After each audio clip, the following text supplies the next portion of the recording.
Hey, welcome back, friends. So, here we are ready with another important component of ICC language paper, that is email writing. As you all know, that notice writing and email writing, they are both compulsory and each of 5 marks. So, basically, notice and email consist of 10 marks together, and you have to attempt this, and it's very scoring. You can go to my previous video where I have shown and shared with you the notice writing, which is of 5 marks, and there I have majorly discussed with the format 2. In ICC, if you see that there are 2 formats which is acceptable. So now one is format 1 and one is format 2. So notice also I have done format 2, and email writing also I'm doing format 2 along with the sample email.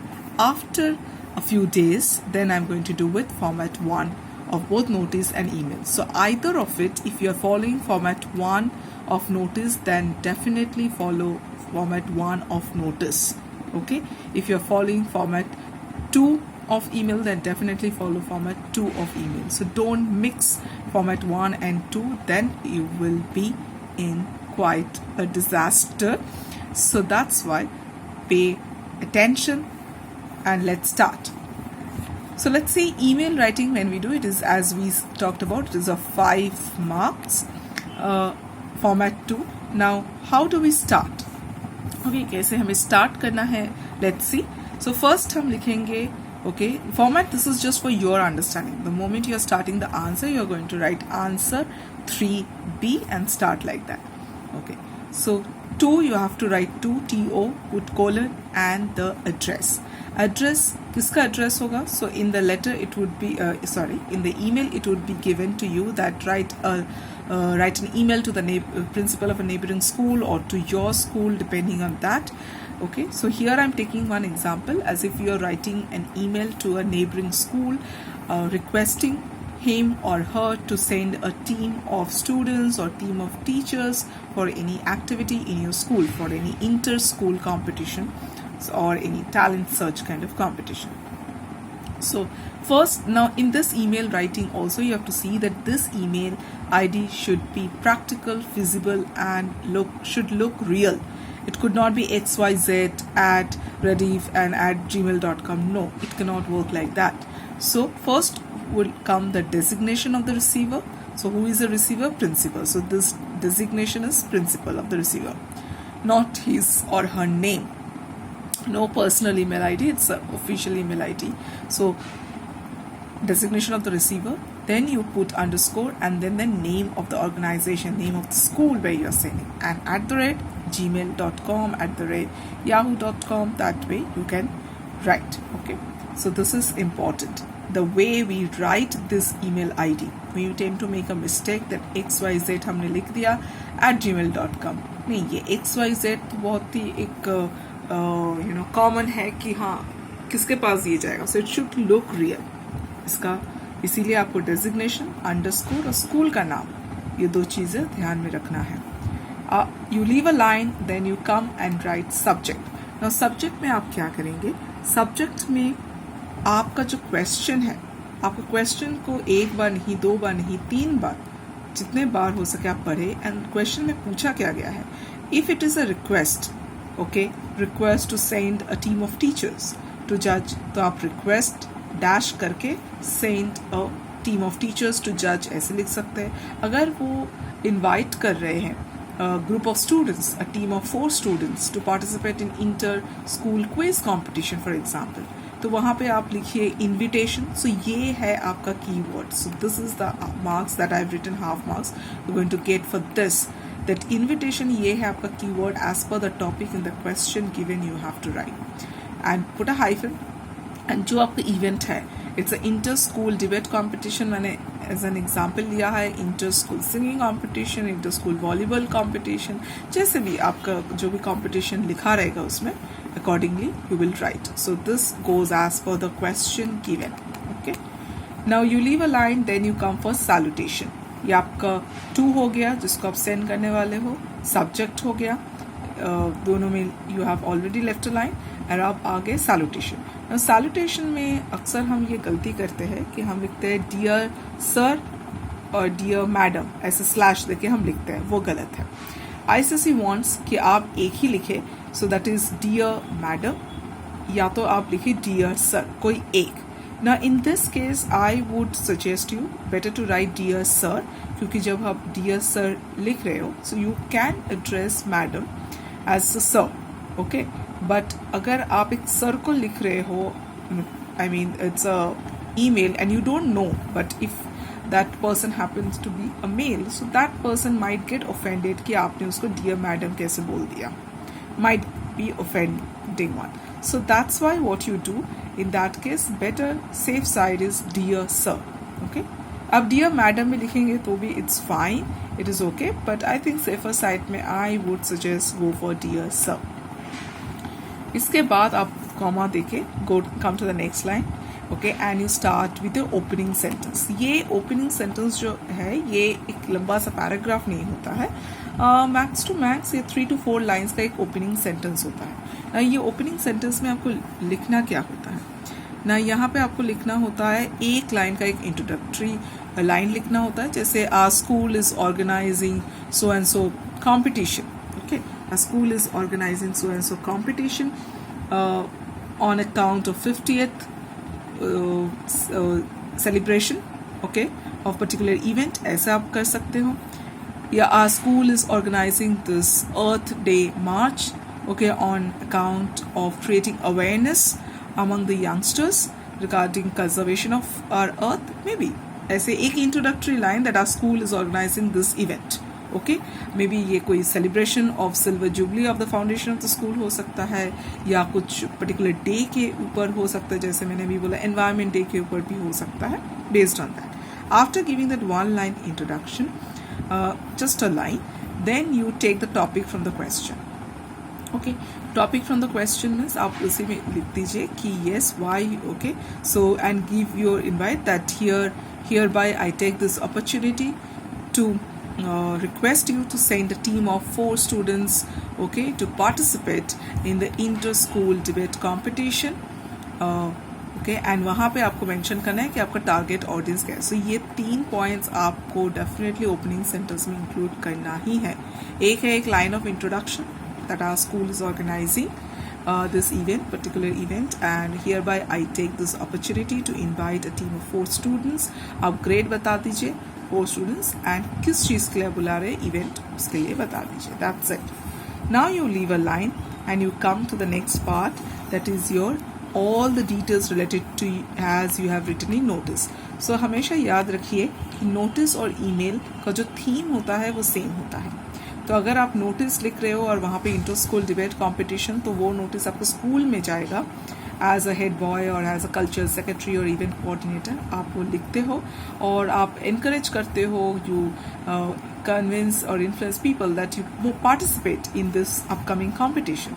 और यही इसका following part है कि अगर वो inter house है तो definitely आपको नेबरिंग स्कूल जो है वहाँ से भी इंटर स्कूल है, मतलब और भी बाकी स्कूल पार्टिसिपेट करेंगे उस इवेंट में, तो वो उसका कंटिन्यूएशन है. एक आप नोटिस स्कूल में डाल दिया अपने स्टूडेंट्स के लिए, और एक आप ईमेल लिख रहे हो टू द नेबरिंग स्कूल जहाँ से आप रिक्वेस्ट कर रहे हो, इनवाइट कर रहे हो उन्हें अपने स्कूल में आने के लिए to participate in this inter school competition. So जो भी आपने डिटेल नोटिस में जैसे लिखा है वो सारे डिटेल्स ऑफ कोर्स सेंटेंस में, not like this bullet point, sentence में आपको लिखना है that this event will be taking place on which date. जैसे हमने पहले भी डिस्कस किया है नोटिस में कि आपको डेट जिस दिन इवेंट का डेट होगा और जिस दिन डेडलाइन होगा उसमें ये होगा. So date of the event you have to maintain that, time क्या होगा, वेन्यू क्या होगा, एनी रिफ्रेशमेंट और they have to bring their own gadget, anything. That way you can write all this details. ये हो जाने के बाद you are going to leave a line and then a closing sentence. तो ये क्लोजिंग सेंटेंस क्या होता है? क्लोजिंग सेंटेंस भी एक काइंड ऑफ क्लोजर होता है जहाँ पे 2-3 लाइन्स का ही होता है. सो हियर आपको मेंशन करना है that you are requesting, you have to politely.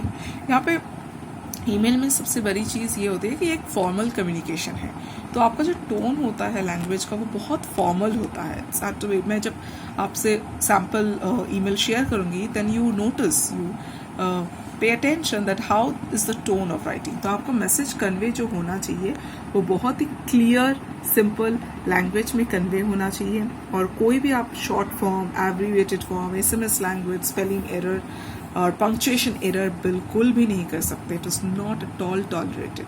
ये बहुत स्कोरिंग है, बट सिर्फ ये छोटे छोटे चीज़ों का आप ध्यान रखेंगे तो definitely you can get 5 out of 5 और एटलीस्ट 4.5 तो आपको मिल ही जाएगा। You know that's so scoring this is okay। so हम क्लोजिंग सेंटेंस की बात कर रहे थे। अब वहाँ पे 2 पॉइंट्स आपको याद रखने हैं कि रिक्वेस्ट टू सेंड, आपको फिर से रिक्वेस्ट कर रहे हो कि that yes requesting you to send this team, और एक लाइन ऑफ कंफर्मेशन, ये बहुत इंपॉर्टेंट है, एक लाइन ऑफ कंफर्मेशन भी मांग रहे हो that a line of confirmation from your end will be appreciated. okay, I'll be very grateful to receive a line of confirmation from your end, because ये एक तरीका होता है, आप चाहते हो कि उस स्कूल से स्टूडेंट्स आए, पार्टिसिपेट करें, बट आपको भी जानना है कि सही में वो लोग आने वाले हैं या नहीं, जस्ट रिवर्ट यू वांट। सो हर कोई फॉर्मल कम्युनिकेशन में हमेशा रहता है। इसके बाद आ जाता है आपका subscription, just leave a line, and ये subscription although it is half mark, but ये जो 4 चीज़ें हैं इसमें से कुछ भी आपका गलत होता है तो you will miss that half mark. Okay, so yours faithfully, stick to yours faithfully. आप ट्रूली भी लिख सकते हैं TRULY, बट कभी कभी स्टूडेंट्स गलती करते हैं कि स्पेलिंग एरर कर देते हैं, गलत से वो लिख देते हैं TRUELY, which is wrong, and they might lose mark. So that's why I always suggest you right yours faithfully and your full name. It is a formal communication, full name होना चाहिए, फिर आपका डेजिग्नेशन होना चाहिए, आप किस basis पे, किस डेजिग्नेशन, किस अथॉरिटी से आप प्रिंसिपल को लेटर लिख रहे हैं, who is exactly you are. So you have written cultural secretary, आप अगर सिर्फ कल्चरल सेक्रेटरी कॉमा देके भी कर सकते हो, no problem. Cultural secretary student council के आप हो तो भी it's fine, okay, comma, and कौन से स्कूल के हो, डेफिनेटली दैट इज इम्पॉर्टेंट। ये हो गया आपका ईमेल। ओके, सो यही जो फॉर्मेट हमने किया है अभी इसको हम सैम्पल में देखेंगे how it is being done. Okay, so sample जो ईमेल है, write an email to the principal of a neighbouring school requesting him or her to send a team of teachers to जज the event. तो आपके school में कोई event होगा और आप चाहते हो कि उस स्कूल से टीचर्स आए आपको जज वो उस इवेंट को जज करने के लिए। सो हमने पहले क्या डिसाइड किया कि we have to right TO2 लिखना है, फिर designation underscore name of the school @gmail.com। Okay, leave a line, then subject. अब सब्जेक्ट में मेरे क्वेश्चन में क्या है, यू आर रिक्वेस्टिंग, ठीक है, तो मैंने क्वेश्चन से उठा लिया कि request, put for what, to send. You can also write to send a team of teachers to जज द इवेंट, और आप इवेंट का नाम लिखिए, दैट इज ऑल्सो फाइन। मैंने थोड़ा अलग लिखा है, I have written to appoint जजेस for a talent search event, that is also fine. आप ऐसे भी लिख सकते हो, request dash okay send a team of teachers to जज द टैलेंट सर्च इवेंट, ये नाम होना चाहिए इवेंट का यहाँ पे। Then dear sir I have written, I have already explain to you why it is safer to use dear sir, comma, and directly you are coming down. So here we are starting with I am Maya Sharma. I am introducing myself. I am Maya Sharma, cultural secretary. So ये जो format है, ये मैं format discuss कर रही हूँ, format 2. Okay, so format 2 में generally जो follow करते हैं वो हमेशा जो लिखता है वो अपना introduction से start करता है, पर जब हम format 1 discuss करेंगे वो थोड़ा अलग होता है. So I am Maya Sharma, cultural secretary of student council of St. Agnes School. Okay, that's it. That's a one-line introduction आपका हो गया. Okay, you can also write that our school is organizing. That is also fine. Okay, we are conducting. देखा ये next line में आ गया. We are conducting a talent search contest for the students of grades 8 to 10. ये आपने अपने introductory line में बता दिया. Okay, आप कौन हो, आपका स्कूल क्या ऑर्गेनाइज कर रहा है, और ये है आपका event. So now leave a line. हमने सेकेंड पैराग्राफ में क्या किया है कि हमें सारा डिटेल्स देना है जो हमने नोटिस में ऑलरेडी पुट किया है. So this part is very easy. The event is to be held on 23rd March 2020 फ्रॉम 9. ये पंक्चुएशन बहुत इंपॉर्टेंट है. 9 AM to 12 PM in the auditorium venue of saint Agnes school and full stop. हो गया. Leave a line and the closing sentence. ये है आपका closing sentence. सो क्लोजिंग सेंटेंस जो है वी रिक्वेस्ट यू, यहाँ पे आपको रिक्वेस्ट डालना है और लाइन ऑफ कंफर्मेशन, ये 2 points. We request you to send a team of 3 teachers from your school to judge the talent search. Everybody's got talent. So that's a name you have given to your event. You have providing them. Anticipating a positive response, ये thanking you के जैसे thanking you भी आप add कर सकते हो, no problem. So anticipating a positive response or a line of confirmation will be appreciated from your end is the same thing. Okay. Comma दिया आपने, फिर आप आ गए नेक्स्ट लाइन पे. So yours faithfully Maya Sharma, cultural secretary, student council, Saint Edmund school. सो ये हो गया. सो मैं एक बार मार्क्स डिस्कस कर लेती हूँ आपसे. That this will have half, subject is also half, dear madam salutation half, opening sentence के लिए भी मार्क्स है. That's opening sentence is very important. You are giving your introduction. Our school is conducting, that is, and for which grade, that is, these 3 things. Then details इनके लिए, this entire thing will, expression and everything will have 2 marks. We'll come to this 2 marks. I'll explain this to you. Okay, and closing sentence के लिए भी half marks है, and leave a line and subscription के लिए half mark है. So total 5 marks. Now what about this expression? Expression मैंने आप जब देखोगे यहाँ पे, again I'm going back to that sample letter, email, and वहाँ पे आप देखोगे टोन बहुत फॉर्मल है, बहुत प्रिसाइज है, बहुत crisp, simple language, what exactly I want, and a polite language है that we request you to send, and we look forward to your, आप ऐसे भी लिख सकते हो, we look forward to your positive response, that is also fine. A line of confirmation from your end will be appreciated, that is also. So एक formal language जो होता है, मैंने कोई शॉर्ट फॉर्म, कोई SMS वर्ड यूज़ नहीं किया है. जहाँ फुल स्टॉप ज़रूरत है, जहाँ कोलन की ज़रूरत है, ओके, जहाँ हाइफन की ज़रूरत है, कॉमा की ज़रूरत है, comma, this are all punctuation mark मैंने मेंटेन किया है. Okay, so that's how you are going to do. If you have any doubt, do comment in the comment box. I'll try my best to clear your doubts, and do subscribe this channel.